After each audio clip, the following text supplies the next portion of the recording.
Have you ever gone to a fair and gone on one of those really fun rides, and after you got off you just wanted to go on the ride again? Well, that's how I felt about coming out of Spider-Man Far From Home. Let's talk about it.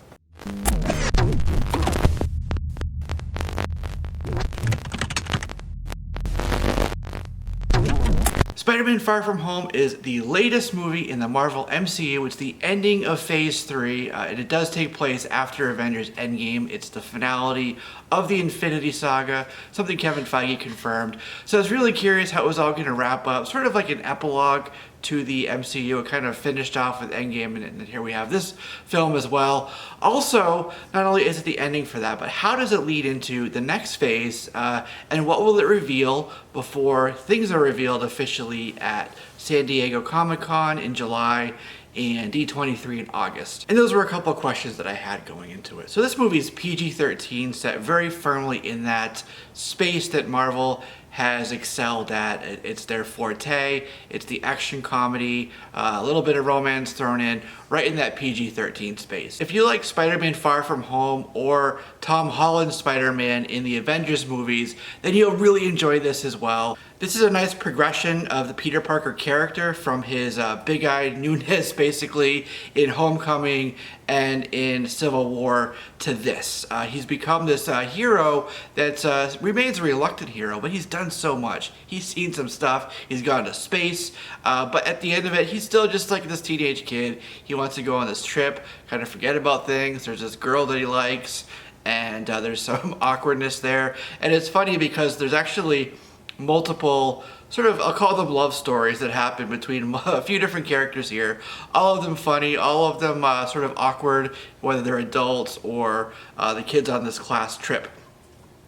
Coming out of Avengers Endgame, how are they going to tackle that? They did it really tastefully right at the beginning of the film.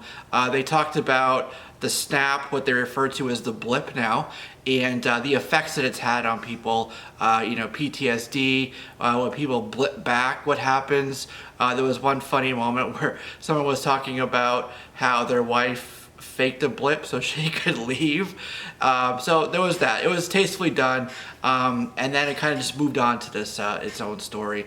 I will say it will help immensely to have seen the other movies, because there's a lot of references to other movies and things that happened, other characters. However, if you haven't, this movie is very self-contained. Even though it does all of those other references and whatnot, this story is very self-contained in itself. You know who these characters are, they go through this arc, and then we're done with it. There are 2 end credit scenes, I will say, tell you that. I won't say what they are, but stay for the mid-credit, and then all the way to the end, there's another one as well. Both of them are bombs. They're gonna shock you when you see what happens. So definitely stick around and watch those. It's really hard to get into more details about this without going into spoiler territory. So I might do a spoiler review on the movie.